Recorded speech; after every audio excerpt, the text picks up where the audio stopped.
The text arrived at exactly 11:47 on a Tuesday morning while I was signing the final papers for the house I had built from the ground up. My name is Marlo Bennett. I hadn't spoken to my mother in 3 years 2 months, and who knew how many days. I had stopped counting sometime during the second year because the number no longer mattered. The silence did. It was my silence and I had chosen it. The message came from an unfamiliar number. I almost ignored it. Is it true? Do you really own a house like that? Asterisk asterisk. It was from my sister Paige. The number wasn't the one I remembered, which meant she'd gone out of her way to find mine. Most likely our mother had given it to her. The same mother who had happily handed Paige $100,000 for her dream wedding but told me without hesitation that I wasn't worthy of financial help. I stared at the message for several seconds before placing my phone face down on the granite countertop. My countertop. In my kitchen. Inside my house. Then I turned back to the closing agent waiting across the table. Sorry, I said with a small smile. Family. She nodded politely as if she understood. He didn't. No one who hadn't lived through that kind of family ever truly could. I picked up my pen and signed the next document. Growing up, Paige was the daughter my mother adored. I was simply the daughter she had to deal with. Paige cried whenever she wanted something. She could charm anyone and she always needed rescuing. My mother loved being the hero. I learned very young that asking for help was treated as weakness in our house. So I stopped asking. At 16 I got my first job. By 18 I had bought my own car. I worked my way through college while Paige's tuition was quietly paid every semester as if it happened by magic. No one ever called it favoritism. They always said, Paige just needs more support. As for me, I was labeled the strong one. Everyone said it like it was praise. It never felt like praise. It felt like a responsibility I had never agreed to carry. When I turned 28, Paige had the wedding of her dreams. It was held in a beautiful country barn decorated with glowing string lights. A live band was flown in from Nashville, and her wedding dress cost more than my very first car. I smiled, clapped when everyone else clapped, and quietly played my role from the third row. 3 weeks later, I asked my mother for a $5,000 loan to cover a temporary gap in my business. I promised to repay every dollar within 6 months, with interest. It was the first time in my adult life I had ever asked her for anything. She looked at me as though I had asked her to commit a crime. You don't deserve any help, my mother said. You've never needed it before. I didn't cry in front of her. I waited until I was alone in my car. I didn't argue. I didn't raise my voice. I didn't send a long message explaining how those few words had permanently changed the way I saw our relationship. I simply walked away. No dramatic goodbye. No final confrontation. One quiet evening with a cup of tea growing cold beside me, I unfollowed, unfriended, and blocked my entire family. My father texted twice during the first month. Asterisk, your mother didn't mean it that way. Sis. I read both messages and never replied. Eventually the text stopped. People assumed I was trying to punish my family. I wasn't. I was protecting the only part of myself they hadn't broken. The part that still believed I was worth believing in even if they never had. Instead of borrowing the $5,000 I had asked for, I found a way to earn it myself. The business grew slowly. Every dollar I made went right back into it. I worked weekends. I skipped vacations. I said no to expensive distractions and yes to long hours because time was the one thing I had plenty of after I stopped waiting for my family's approval. 2 years later, the small logistics consulting business I had started in the spare bedroom of my apartment landed its first 6-figure contract.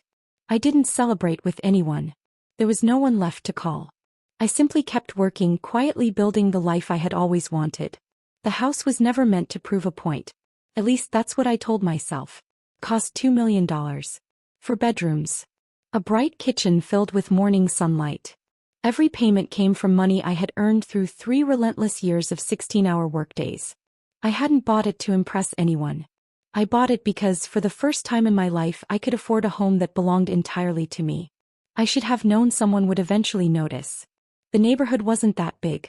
One afternoon, Paige happened to drive through on her way to a baby shower just a few streets away. I only knew she was expecting because a cousin had mentioned it months earlier. She spotted me outside, directing movers as they unloaded new patio furniture. She never got out of her car. She didn't wave. She simply sat there long enough for me to realize she was watching. Then she drove away. That evening, another message appeared on my phone. This time it was from my mother's number. Asterisk, Paige said she saw you. She says you have a huge house now. Is that true? Sis. I stared at the screen for several moments. Something inside me turned cold. And strangely calm. I didn't answer. Not that night. Not the next day. Not even the day after. But I couldn't stop thinking about the message. Not because of the question. Because of what was hidden beneath it. Asterisk, a huge house. Sis. As if it had somehow fallen into my lap.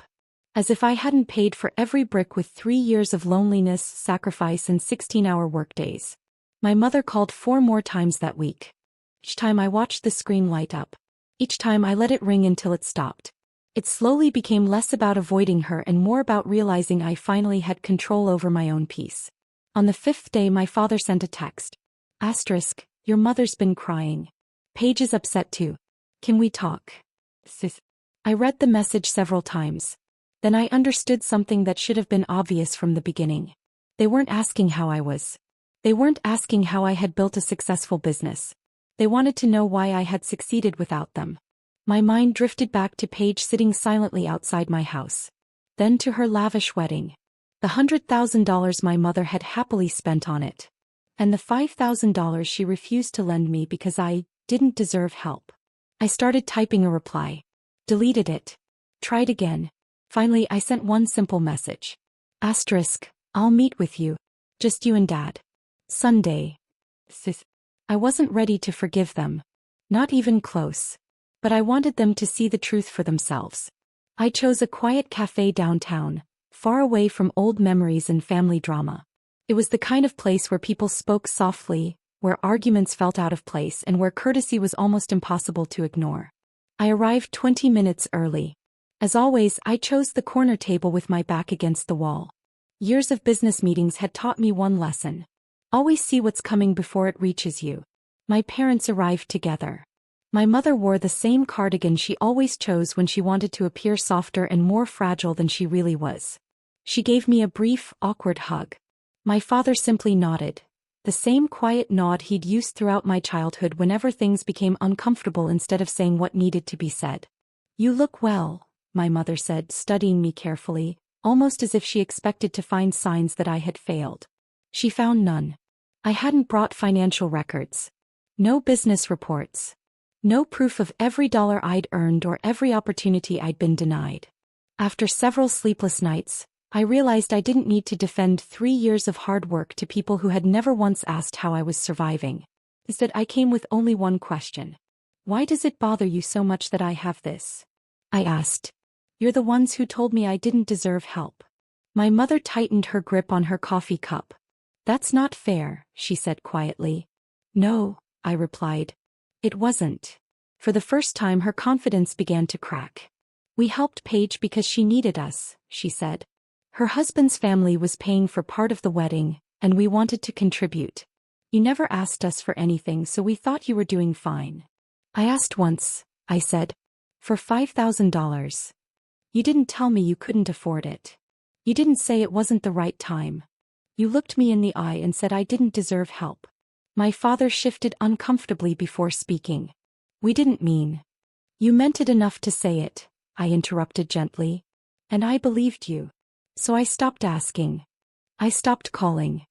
I built my life on my own because I accepted that I would never be the daughter who received support. My mother's eyes filled with tears. Years ago, I would have reached across the table and comforted her before acknowledging my own pain. This time I didn't. Paige keeps asking why I have everything I have, I continued. But that's the wrong question. The real question is why it took my success for either of you to wonder whether you had treated me unfairly. Silence settled over the table. Heavy. Honest. Unavoidable. I'm not here to get an apology, I finally said. I'm here because I don't need one anymore. We stayed at the cafe for another hour. The conversation changed. It was no longer a battle. It became something quieter. 3 people trying to learn how to speak honestly after years of pretending everything was fine. My mother never gave the perfect apology. She said she was sorry that I had felt hurt. It wasn't the same as admitting what she'd done. But it was the closest she'd ever come. My father looked at me and for the first time I could remember, said he was proud of everything I had built. I believed him. At least enough to accept the words. I didn't return to the old version of our family. That chapter was over. Instead, we built something different. Careful conversations. Clear boundaries. A relationship based on honesty instead of expectations. Months passed before Paige reached out. She was hesitant. So was I. Slowly, we found a way back to each other. Not as the favored daughter and the forgotten one, but simply as two sisters trying to start over. I never explained every detail of the house. I never needed to. It wasn't a symbol of revenge. It wasn't a prize. It was proof. Proof that my value had never depended on anyone else's approval. A year later, my mother asked if she could visit. I said yes. She stood quietly in my kitchen as the morning sunlight poured through the windows. For the first time, she truly saw what I had built. A home. A business. A life. All without waiting for anyone's permission to believe I was worth it.